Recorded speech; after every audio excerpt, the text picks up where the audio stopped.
My books have historically been about mother-daughter relationships. I have motherless daughters, motherless mothers, mother of my mother. I told my editor, shoot me before you put mother in the title of my next book.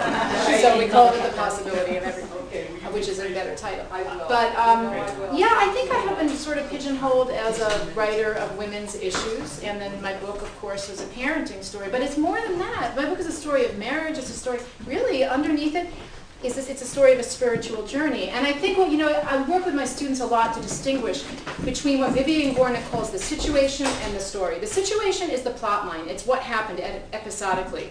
I had a daughter, she got an imaginary friend, we went down to Belize, we saw healers, da-da-da-da-da, right? That's my situation. But my story is that I was a very hardcore, cynical, intellectual, snotty New Yorker who thought that I'll just go down there and prove my husband wrong.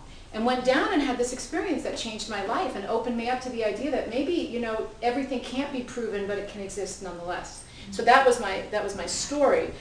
So I think that the book is not a parenting book, but it gets stuck on the parenting shelves. Because, you know what, part of it is a marketing issue. Because, you know, you have to put it somewhere in a bookstore. So Barnes & Nobles and Borders sometimes get to decide what your book is, in fact, so that they know where to shelve it.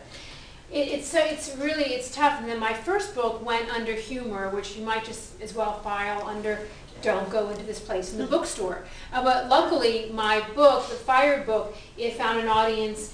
It had much more of an audience amongst economists adopted the book.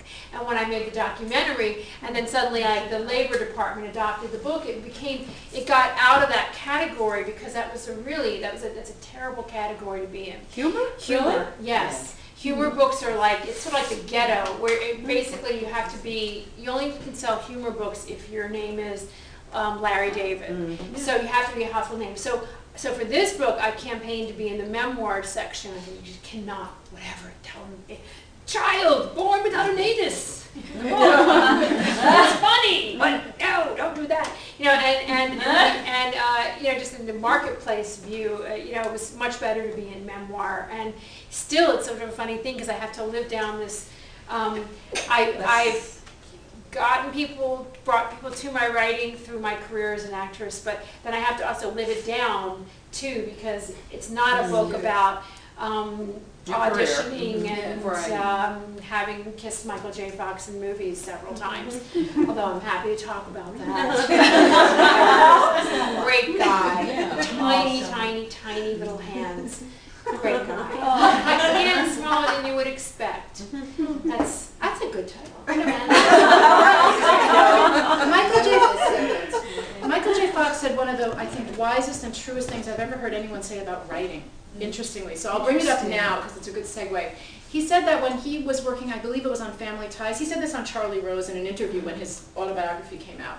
He said that when he worked on Family Ties, working on a big hit TV show was like waking up in the morning and having somebody take you from your bed and dress you and lift you and put you into a car that drove you to a warm river, and then you would float down the river and there'd be someone there at the other end to receive you, and then you would do your work and you would get put back in the river and brought home, put in the car and brought home. He said writing a book was like waking up by yourself in a cabin in the woods, naked, walking to the edge of a freezing cold lake, swimming to the other side by yourself, swimming all the way back, walking back to your cabin, freezing cold, dripping wet, naked, getting back into bed, waking up the next morning, and doing it all over again. Wow. And now I've never acted in a hit sitcom. I've never acted at all. But I can very much relate to the swimming across the cold river and coming back. There's one thing but you can left tell us out, if though. that's true. It's so true. One thing you left out is in the writing parts. Also, cleaning the cabin because you're trying to avoid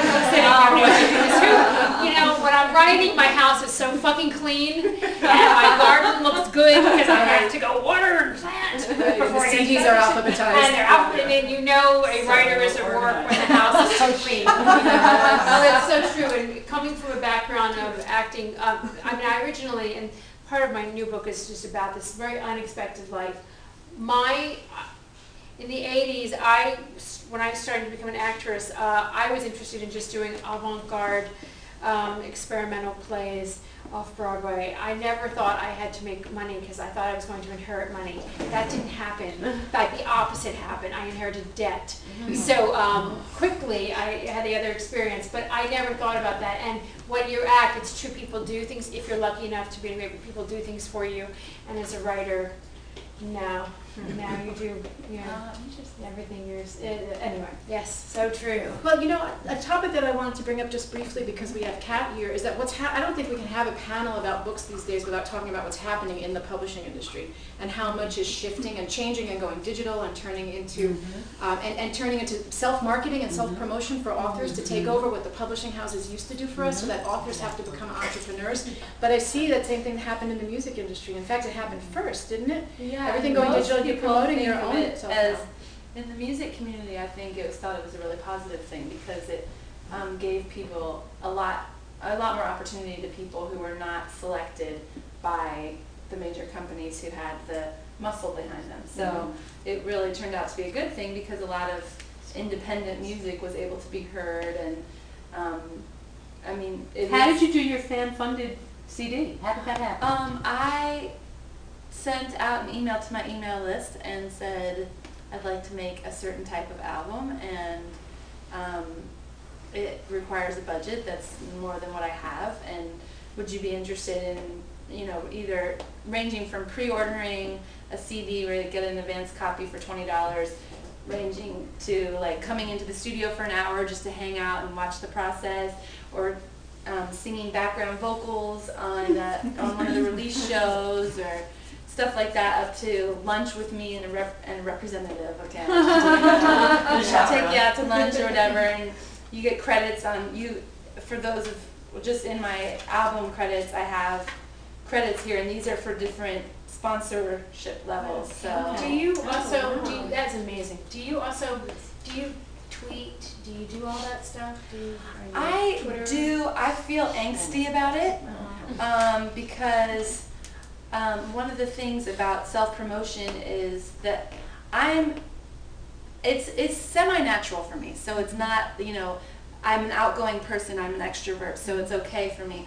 But there are times when I'm really tired of tooting my horn in order to create some sort of impression or something.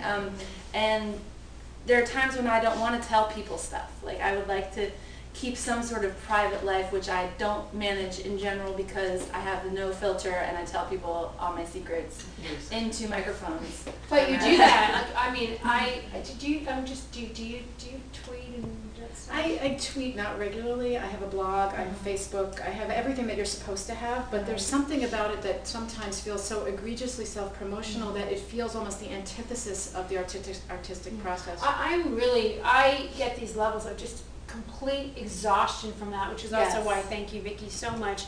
To know that you're going to come somewhere that you didn't promote yourself, it's like, oh, it's so nice. It's so nice because, you know, and publishers know that they can get you to do this because you have to now, and it just makes you feel like, you know, when you said that you put everything into your microphone, I just was like, well, yeah, you do the same thing, but you edit it, and and then you call it a book or a song. Right. But to have to put this drum beat out all the time, it's so exhausting. And it feels like it starts to chip away at you.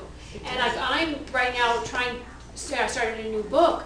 I can't do both. I cannot talk about myself and write for myself. It doesn't. You can't do that. You can't do the same time. And this year for this, we went on a tour, and when we announced the tour, people were like, "That's so fantastic!" What I didn't say was, "We paid for it ourselves." Right. I saw you going on your divorce tour now. We're going on our divorce tour next. And I was like, so when the book came out, they wouldn't even send us to New York. Just so crazy. It's so typical. It's so typical. So we went, and when I saw some things that were happening with our publicity, I was like, "We got to do it."